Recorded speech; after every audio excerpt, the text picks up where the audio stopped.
NESO approached at the top of the event on Monday, said, well, we know all of your problems are unique.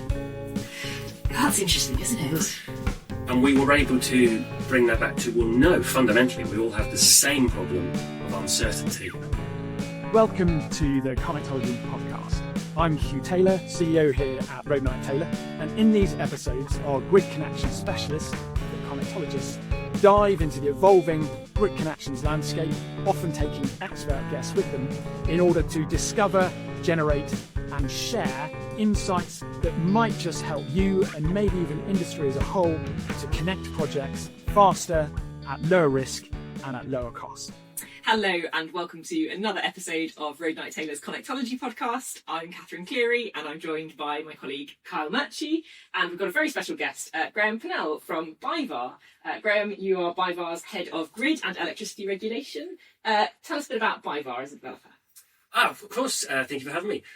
BayWa is a global renewable energy project company, active across 31 countries, 5.5 billion euros annual turnover.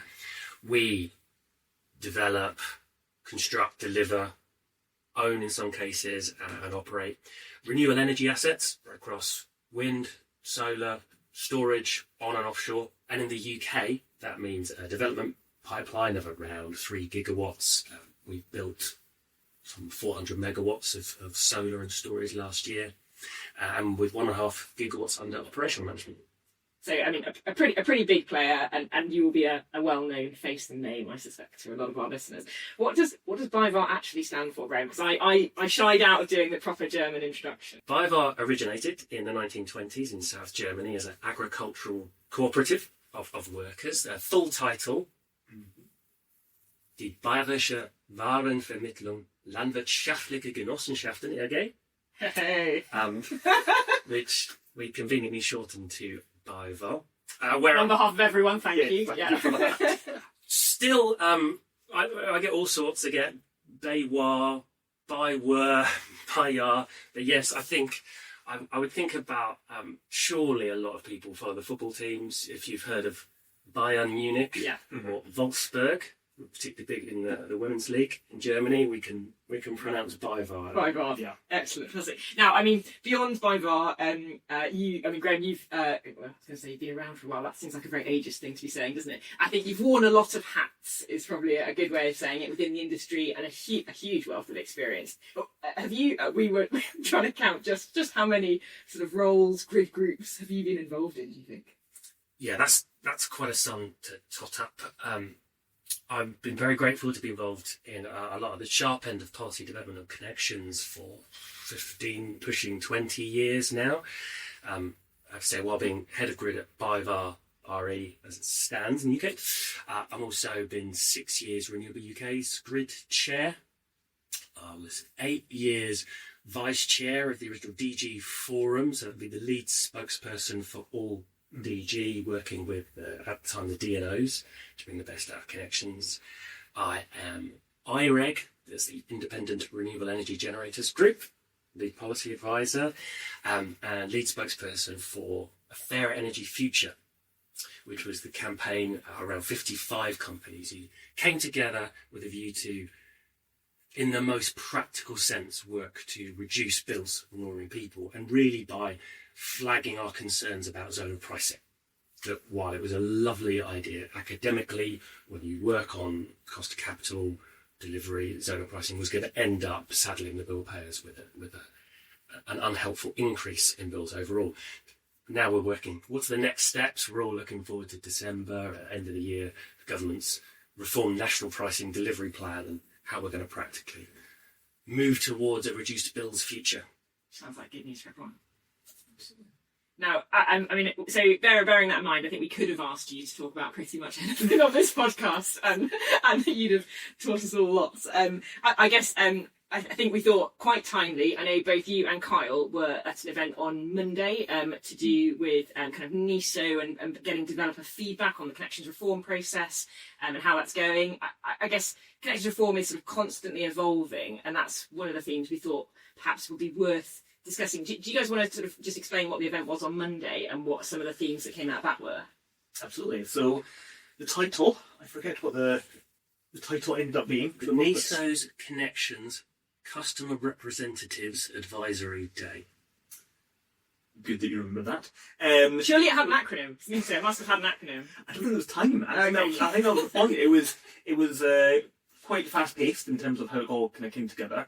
I know driven by a lot of the trade bodies and their kind of engagement over the past few months, kind of highlighting that we really need to get to a day where your colleagues from the industry, across the industry, really came together to have a conversation, and I think both inform NESO of kind of key points that maybe have been communicated before, but also get through some of the noise, the inevitable noise. There's lots of things going on. There's lots of people involved, but at webinars, sometimes you do get bogged down in a lot of information, but not necessarily the context behind it, and actually being able to move forward with a solution. So, it was interesting when we went into the room. It was kind of set up where after the intros, we all had kind of 3 rooms that we'd move around, 3 different kind of main topics that NESO felt were key topics, which was interesting in itself. We'll kind of come on to that. And everybody spent 60 minutes in the first room, and then kind of 30 minutes in the next 2 rooms, kind of adding to the conversation that had been had before. And I mean, instantly, it was actually kind of called out by NESO quite a few times that the group had already been really constructive, almost from kind of minute one, which of course we would be. We were all there to try to move the conversation forward, but I think they've come from a position of getting a lot of feedback, a lot of open letters floating around, a lot of various conversations and comments on LinkedIn or webinars. You're being polite, Kyle. Saying they've been slated a little bit, I suppose. Yeah, angry voices. It goes to the key theme of that, which was to have an informed conversation to build policy. And probably what I want to do is throw this back quite a long way and look at some of the history of connections over the last 10 years and some of the big movements in policy and show what triggered those. How did the good policy come about? And when I say good policy, that is policy that is useful, that helps users get connections in a timely and efficient manner. That gets us to the clean power future that we all want. What was screaming out of Monday's event with NESO was that NESO had held customers at arm's length. Now, I can understand that when you're doing something as difficult and complicated as Gitch2 to whole queue, where one is reprocessing every connection contract in the country. There's a certain amount of, I need to go into my bunker, find the solutions, and then come out. But as you said, Catherine, connections reform is evolving. You may think that we drew the line and we drew up the rules when Ofgem made their decision in April, or the CMP 434 and 435 decisions. It didn't stop there. Yeah. What is material in terms of a mod app? When are you allowed to engage with a customer account manager? Will my securities remain frozen? All these things are being worked on as we speak, and it goes to a big theme of uncertainty, which is difficult for users to manage, and the risk of some people in NESO, many of whom, in fairness, have come in from other areas of the industry. NESO has grown very rapidly in a short space of time. A lot of these people don't have the lived-in experience delivering connections at the sharp end. Are they writing rules that actually work in the round? Have they been robustly checked? Is there a forum to properly kick the tires on some of these ideas? And I guess at the moment, the answer to that sort of being no. Yeah. It isn't. So, you're going to indulge me. We'll do a little potted history of Graham. Mate, no apologies for this. You might. We want to hear it. Come on, yeah. It was 2010, 2011. There was a huge amount of bad feeling about how particularly DNOs were dealing with connections. It was very much DNOs at the time, because at that time, a big wind farm was 20 megawatts. Obviously, what was turned. The scale of things, it was very much DNOs in the front line. There was an increase in interest in connections. DNOs weren't tooled up to deal with that. Ofgem ordered them to hold a forum with customers because they recognised for smaller customers it's just speed and broad measure of customer satisfaction are you hitting an 8 or 9 out of 10? That doesn't work for EHV, it doesn't work for 20, 30, 50 megawatts. It's quality of service. It's timeliness of information so we can align programs. So, Ofgem told the DNOs, host a forum, tell everyone how you're working your connections business. And they did. They hosted a forum which they stood up and said, everything's brilliant, we're brilliant, aren't we brilliant, thank you very much. Of which 2 or 3 of us quite loudly and robustly objected. We had 2 of these before we decided that the list of queries that were being brought by users, there was no avenue for dealing with it. So I think collectively, almost at the forum, with an Ofgem rep present and a DNO rep present, we said we need to get together. We need to take all these ideas, all these specific problems, contact with customers after the offers signed, interactivity timelines. The list was endless. How do we make sure they're being resolved? Who's accountable for them being resolved? So we set up the first DG forum, which was to get in a room with at least a rep from each of the network companies and a similar number from industry to work through the hit list. And if some are complicated, we park them, but there's reasons why, and dialogue on both sides. Why do customers need information about what network capacity is available? Well, it's so we can manage our portfolios to be in the right place to get efficient connections. That's overall in the interest of consumers because it's lower cost overall. And that began, can you tell us which bits of your network are full? Listeners may not believe this. This is before the days of heat maps, where you'd have to wait for the annual LTDS, which was 6 months out of date by the time it was printed, to know what capacity was available 6 months ago. And even then it was hard to pass. So we started this regular forum, and to say it was ad hoc was to say we got into a room and started writing everything that everyone had said on a flip chart initially, and then said we need to corral this, so we need a lead spokesperson on each side. And I said, well, I'll be the spokesperson for generation because I'm shy and cautious like that. We had a quick vote and they said, that's okay, you can do it. And then I held that post for 8 years. But what we did was make sure that each of the requests, we could cross out the silly ones or the unrealistic pie in the sky, and we could get to work on things that could be fixed. So, can we have heat maps? Can we have a register of generation, which became the better capacity register? We also saw that people couldn't get hold of DNO planners, couldn't have a sensible conversation. And the reason was they were too busy churning out speculative offers. This became a long program. So through this DG forum, I think every other month, we would tour the country gathering ideas. We used to host regular in public events. We were to rotate Glasgow, Birmingham, Cardiff to make sure we were covering the nation, Great Britain. We picked on this access to planners problem and suggested, well, do you know what, there should probably be some kind of fee for making an application. For making an application as a minimum, and it shouldn't be a huge amount, but you've got to show some skin in the game. And that begat the Connection Offer Expenses Regulations 2018. Shout out to my favourite civil servant Paul Hawker for driving that through the internal government grid to make it a reality. And that came out of the DG forum. As did a plurality of other good things, including, crucially, this idea that network companies couldn't just say everything's rosy. We said, you should improve customer service, but you should write down exactly how you're going to improve it. And you should come back and tell us how you did against the things you said you were going to do. You said we did. Yeah. And this became James Veeney at Ofgem, as it was at the time, picked it up and said, I love that, and he put it into their price control. And that became the ICE, the Incentive on Connections Engagement, which then obliged network companies to deliver on that customer service. At the time, that was revolutionary. We're talking a customer service that went from there to there for EHV scale generation. And perhaps it is watered down. I've slightly stepped away from that in recent years.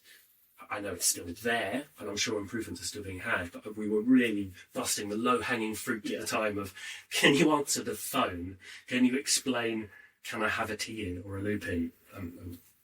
I think it was felt in this price control, or the kind of price control that we're in at the moment, that that could be effectively embedded within the DNOs. The DNOs would all run their own forums, and it would all be looking at, the big stuff, as you say, was covered, and we're now looking at kind of the fine fettling and the specific problems that would be arise in each DNO. But actually, what we've ended up in is, that's all good and great, but nobody considered at that point making that decision, connection reform, and ultimately the changes we're seeing now. And actually, it was interesting because as you were talking, basically about a forum that started 15 years ago, there's so many parallels to that conversation we had on Monday. You talked about getting access to individuals. It was maybe planners then, but at a DNO level. But today we're talking about access to NESO, engagement with the teams, engagement with the TOs, and still similarly kind of engagement with the colleagues in the DNOs. We talked about access to information, transparency of information, a register. Back then it was the ECR. On Monday it was a sort of kind of similar register, but on status of status exactly, and an update on connection days. So it's amazing how actually it's really gone round full circle. What we were talking about then, and the need and the opportunity and the benefit, actually could be replicated right now. It's having those avenues for real world developers to feed in their risk, their understanding, realistic project development, delivery, what it takes to get a board to approve a sum of money to place a reservation on a transformer. That needs to be fed into the network company so you could have workable queue management milestones. Yeah. And this, again, history, queue management milestones came out of the DG forum. It was the same. It was the problem of, you may recall, there was a period where solar, in particular, had a hefty, I refrain from the word subsidy, but there was a hefty support mechanism at the time that the Conservative government cut instantly. And overnight, there was a queue of tens of gigawatts of proposed solar energy that suddenly turned around to the DNO and said, "Oh, solar? Oh no, I'm a battery now." Yeah. Is that fair? Is it not fair? We get the question. We have multiple rounds of consultation. We toured the consultations. We get in-person responses in Scotland and Wales. And then we together, wasn't a network company person. It was myself, a Renewable UK representative, along with an ENA representative. We co-authored the original queue manager milestones approach. And in parallel to that, the allowable change policy. What you can say that you've changed, and that's fair to keep your connection contract alive. This was really important to me because a lot of the proposals done by, certainly coming out Ofgem at the time, were very money tied. There was a certain group who would just like to auction off connection capacity, and it's very, I've just done an economics degree, and economics is the answer to everything, supply and demand, which does have its place, but in the real world, siting of power stations, and there's numerous studies, and there's a particularly good one by the University of Alberta on the history of generation in Texas, where you look at all the influencing factors, and it's labour, it's land availability, skill resource, it's the roads, networks. So many factors go into power station siting. You can't assume that one lever on its own will be the optimum pull or push. So we embodied fairness in our response. You have the bulk of land and you need to move your substation from there to there because it's better sited, or you found some ground nesting birds. That's fair. You want to move it across the motorway into a different field. That's not fair. Somebody else should have priority access. Perhaps not to dwell too much on it, but we were in the room when we were signing off on queue management policy with at the time an NGESO, system operator representative, who said, we don't need to apply this because we're transmission and we don't have that problem. The DNOs did it. National Grid did not do it at the time, and here we are 800 gigawatts later looking at how to rationalise our queue. But really the moral was there were generated representatives on the panel who contributed even to the authorship. What is fair? What is a red line boundary? Where is a point of common coupling? Who understands what that means? And that robust exchange, that ability to really kick the tyres on that emerging policy made it a better policy.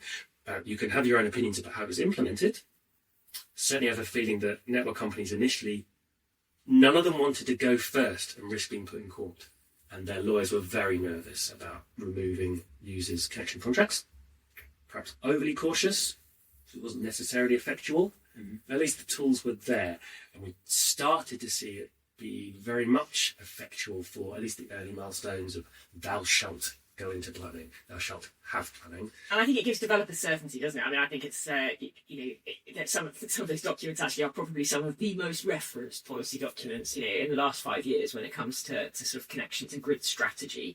So I think having that in the public domain with a kind of a sort of a general feeling that both sides support that policy is really powerful. And I suppose just bringing us back to connections reform and where we currently are and the sort of current evolving sort of solutions and challenges.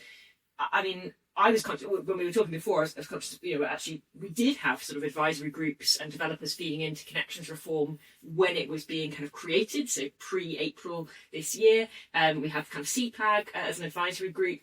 I mean, do you think, Carolyn, I know you've been really heavily involved in the trade bodies as well as Graham's sort of involvement in all of these grid groups. Do you guys think there's a need for, do we need CPAG again? Do we need a CPAG implementation group?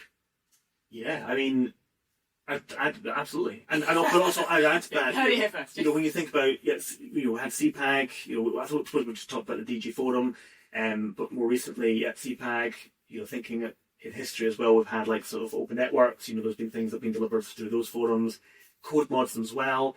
Effectively, any time where we've had a good group, a rounded group of individuals in the room focused on trying to deliver solutions to problems and identify what those problems are before we get to them, has actually delivered successes. Yeah, sure, there's been things that not everybody would agree with, but generally speaking, there's a lot of understanding and a lot of effort that goes into it. If you think about reform, CPAG and CNP 44 and 45, a lot of effort went into that. Then we got into the methodologies, then into the protections. Much less user involvement. A much smaller group of individuals making those decisions. Sure, some feedback loops, but certainly much more limited. And then certainly, as we talked about earlier, since then, really very little opportunity to feedback. And the feedback, because you've not got that particular forum, the feedback then becomes, I suppose, quite kind of linear and not very transparent. That list was really interesting when we got into the room on Monday. There was a list of perceived key issues and key points, and we really didn't touch on them at all. Because they were outdated, or because they outdated or maybe misinterpreted, or this was NESO's view on what the key problems were, and as Carl says, it's massively illuminating in of itself that NESO's connections people idea of what the problems were not what developers came into the room with, which just shows the gap in a robust interchange. Take a specific example of user liabilities and securities that have to be in place to maintain your contract. NESO have been taking cues from the angriest and noisiest people on their regular webinars. A webinar is a good place for a one-way dissemination of information. Something has been decided that needs to be communicated outwards. Now, yes, they have their open mic moment at the end where some people can vent their fury, but it's not a cyclical exchange to really work up good policy. And so NESO has been sort of guessing what's the least pain approach by the loudness of the feedback there. Whereas if you had a group in a room, you could have developers who can inform of how long do I need to get a letter of credit in place. If I get an offer in June, but there's going to be a statement from NESO in July for updated securities, how can we line them up so we can put in a single letter of credit? It's efficient all round. Ultimately, efficiency will filter through into reduced bills, so let's not waste everyone's time. That kind of DG forum, and interesting you raised the CPAG, the Connections Policy Advisory Group.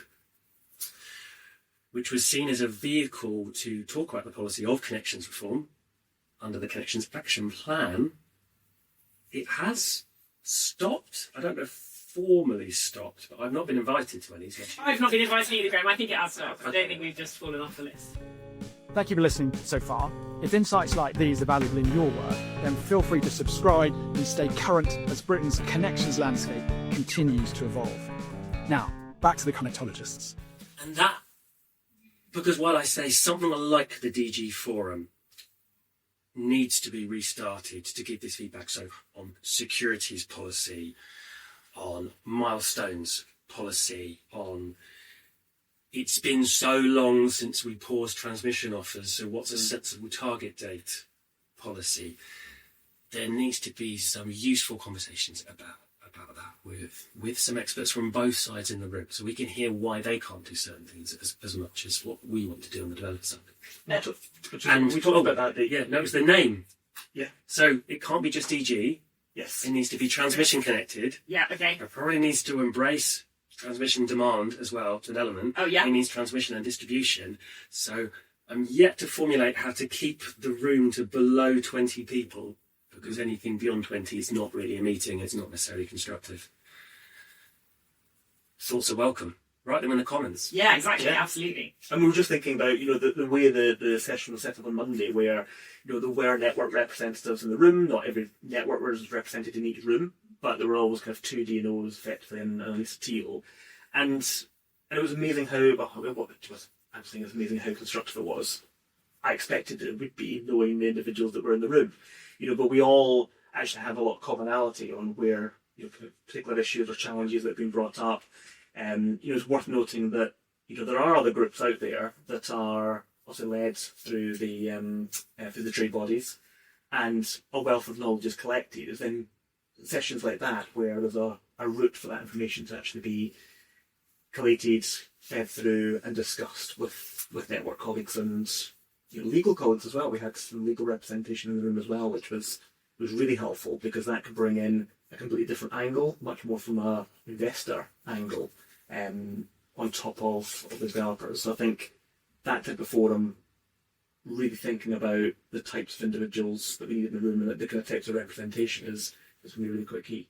And I suppose that is important, because I think sometimes you sort of think, it's kind of an invite overly, who's in the room, and is that just the sort of, I don't know, either the usual suspects list or the people that NESO happen to know the email addresses for, but I suppose that's what you're putting out is there's kind of a pretty tried and tested route here, which is that you've got key grid groups for things like Renewable UK or any of the sort of trade associations who actually have historically always done this, have always been used to saying, yes, actually we're 250 developers, but we're pretty aligned on 85% of these key points, and we're happy to just send Graham.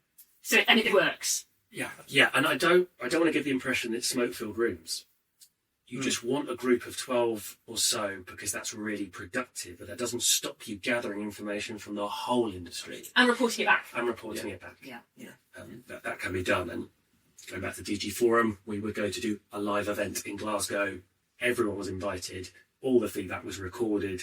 The reps took that on and made sure the network companies understood it as well, because sometimes writing a post-it live, another developer can translate that 2 months later, whereas a new network company policy rep might not understand it. So it's to get all of the feedback, and to reiterate what Carl said, NESO approached at the top of the event on Monday, said, well, we know all of your problems are unique. That's interesting, isn't it? And we were able to bring that back to, well, no, fundamentally, we all have the same problem of uncertainty, and all the certainty that's possible to give to users in this process is going to help not only the developers and delivery agents, but also the investors behind them. Because let's not forget that connections reform has to work, or the UK is going to suffer a GDP hit. Frankly, it's not even just about clean power delivery, it's about confidence that infrastructure will be in place, generation, supply, flexibility, networks. The aims of connections reform, massively laudable. I would say the huge majority do support it. For a number of months, it was fine, because the process has to happen. The uncertainty for a period was necessary. Now that it's strung out there was a pause since January, a decision in April, and we're talking about people receiving their contract offers sometime next September. Yeah. We're now seeing that those slightly removed holding the money are more and more twitchy. They didn't really want to know about it. They wanted to know, will I get an offer in time? Is my project protected? Okay, you're telling me protected, fine. And a few months ago, you could get through investment committees on that understanding. And now even protected projects sat here don't know if they qualify for Gate 2 yet. That has filtered back into, well, I think I'll just hold tight for a few months until I know. And that could be really costly. So we need to get to the certainty as soon as we practically can. Just thinking about, another thing that came up was some of the assumptions that had been made. And I think if anything, the initial thing that came out of Monday was the ability to actually test out some of the thinking around those assumptions. The big one was the conversation about 2028 projects. We were really talking about 2028 projects onwards. Well, why not 2026 and 2027? And the assumption in the room was, from a NESO perspective, was, well, those have either all got FID or are already progressing anyway. They're beyond that point. It's the 2028 projects that are at risk. Because they thought the protections were sufficient confidence. Yes, sufficient confidence. Whereas, we as independent consultants would absolutely not be advising someone, don't worry, you're absolutely fine with your 2027 offer, I'm sure nothing's going to change. Yeah, and even the TOs and DNOs in the room are going, well, no, if the customer's not being confident, then they've not instructed us to spend. So it's not a case of, the developer has been progressing or the investor hasn't been progressing. There's that full chain that has a big impact. In some cases, you might have developers who were confident, and you would still face network operators who'd say, actually, I'm still waiting on information. We've seen that for a number of projects, actually, really down in the technical detail, you've got projects going, well, actually, I've got a TO who needs to design a harmonic filter, but they don't know whether they're designing it for 3 customers to comply or 2. And, and NESO can't tell them, so they can't, and you're talking about quite long lead time kit items. And actually design decisions absolutely need to be taken now for things that are happening in 2027. Yeah, so the connection point and the dates might not change if they're, if they're protected under that optical protection clause. But as you say, it's all the detail downstream of that, of what order will they be connecting in and that kind of detailed design that has quite a big impact on what gets actually in. And there's a worrying concertina effect of everyone delaying a few months, but you still have a December 27 that you must meet, or you fear losing your contract. The demand for even senior authorised persons to perform the switching as part of final commissioning. Outages, outage coordination for 2027, that is not looking like a fun game. Yeah.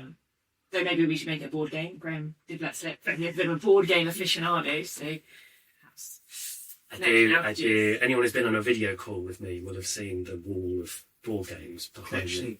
Connection outage board game. Could that be out for Christmas? Can we just call it Risk? Yeah. Okay, so but joking aside, I suppose from a BayWa perspective, you've seen a lot of these challenges in project-specific cases as well, I'm sure, Graham. And what are your kind of top 3? Can I ask for a sort of top 3 of kind of perhaps even the sort of challenges that you think are kind of like really, really ripe for being addressed now before we get into that offers being issued, or go bigger? To riff on a famous political speech, my top 3 are uncertainty, uncertainty, and uncertainty. That's a very political answer. Perhaps more specifically, it's being able to align your program for delivery. Yeah, okay. And it goes to what you were just saying earlier about the various, the detailed design packages, even initiating land clearance or exactly which bay you're going to connect to, therefore where is your cable route to be able to line up getting your land rights. These things do not happen overnight. And in terms of unlocking that, I mean, I suppose some of the ideas, the sort of talk of letters of comfort, I suppose, for people maybe before they got Gate 2 offers, is it actually just about improved communication? There's a rational dialogue that needs to happen for even protected or shortly after protected projects that were on paper 26, 27, 28 need to be able to have a rational dialogue, particularly with the TO.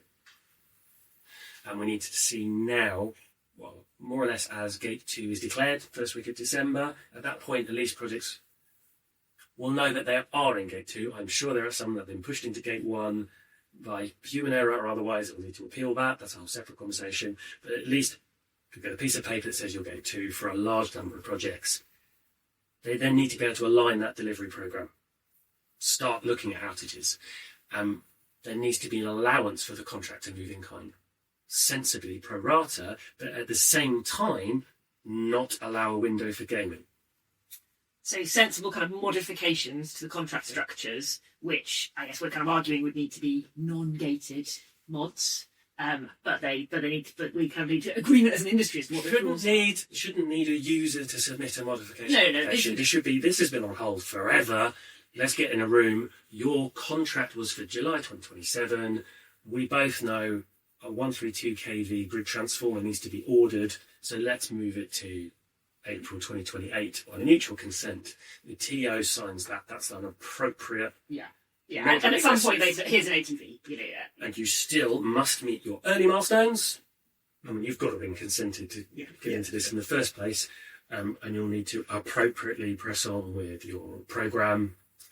From that point of gate to approval, work rationally towards project commitment, which surely would come early 26 for that kind of time frame. That would be proportionate, but we can't at the same time allow someone to say, oh, do you know what, my 2027 project is now 2030, so I'm still phase 1, but I want to kick my user commitment out till 2027. And therefore I've got nothing at stake here, and I can just keep this place spinning until I hopefully flip that development project. That rational discussion, I'll let you chip in a moment, but that rational discussion that's proportionate to the delivery of equipment and land rights that could be informed with aligned queue management and construction milestones. But there's a lot of focus on the queue management milestones, your Appendix Q, but there is also the construction milestones of Appendix J, where NGET won't get up and buy things they should already have bought unless you've passed a certain metric. They need to be harmonised as well. So should that be an automatic ask then, that actually 2026 and 2027 projects, transmission level, need a bilateral three-way call with their customer contract manager and the TO to agree actually what the Appendix J milestones and what the Appendix J construction programme and kind of sensible delivery timeframes look like? Yes, and we could put a metric on that to stop it being open-ended. You could talk about the pause has been either since January when DC applications were paused, or you could talk about April when Ofgem made their decision, count the months there. And one is allowed to push back that many months because that's the months of uncertainty you've sat with. Something like that. I haven't tested that thoroughly. Some kind of framework parameters, but ultimately it needing to be a sensible engineering discussion that says, yes, we all agree this is actually deliverable. I think from a milestones perspective, if you think about the later milestones anyway, and within 2 years of your connection date, 2 years after you've had your updated offer, it would all be bilaterally negotiated anyway. There's no fixed timetable. So I think having that, it needs to have an open conversation anyway, to a large extent. And I was going to, just when you were talking earlier, I thought it was really key that it's not as black and white as either you have really hard set rules, which says, well, no, that's your date, so you have to manage it. That's what you entered into, and that's what you asked for, so that's what you're going to get. Or you can have whatever you want. It's a free-for-all. There is that significant part in the middle, which is that conversation. If we go back years ago, this is how projects got delivered. I think few projects got delivered on the date that was in the contract. Well, I would say, probably our personal experience is that for large-scale transmission projects, that has never been the case. I have never seen a transmission project that has gone, through its last couple of years of construction and commissioning, and then, energised on the date that was in its agreement. We have always needed that flexibility to kind of, it's normally been to facilitate system access, the outage required by the TO. So that's been a NESO granting an outage on the network. And I think that's going to remain the case. So it's not being driven by milestones necessarily. I think this is being driven by a reflection on industry that we haven't magically created a solution which gives us perfect certainty that says this project of Graham's can magically connect on September the 1st, 2027 because I've got perfect weather forecasts, I've done all my outage planning and so on. We know that's not the case. It's still a placeholder date, so it still needs an engineering discussion. Yeah, I have managed a delivery of a project that was at BCA version 22. That's a record. I haven't got there. That was valid, every one of those changes. This also speaks to this rational conversation. It's important to me that we allow some breathing space for the TOs to do good design and, crucially, good procurement. I talk about this concertina effect of suddenly trying to rush in a lot of connections in a short space of time. What I have seen is TOs leaning on their existing framework suppliers, probably too much, or because of the internal bureaucracy of adding a new supplier is a barrier. But what that means is their existing framework suppliers are flat out order books full. Yeah. And what we're seeing prices that TOs are passing through are essentially the price of saying, well, you've paid me enough, I'll come off of that job and prioritise this job instead, which is adding a premium, and it will end up in people's bills. And I'm not talking small amounts here. We've seen TO costs almost double for a number of asset types. Yeah, double, and which is outrageous. I think it's something that there is, again, there's a wealth of experience in the industry. There are developers who procure similar assets themselves. This isn't something which network operators need to deal with in isolation. We have delivered the same level of assets recently and bought them independently and through an ICP, independent connection provider. I've seen, for example, the backup LV supply or a UPS for a substation. Being quoted at £800,000 for some batteries to provide 25 kVA of sundry load. Yeah. Absurd. I've seen a TO try and quote a 33 kV circuit breaker, and you and I could go to a famous German manufacturer tomorrow and buy the standard one for about 80k. Yeah.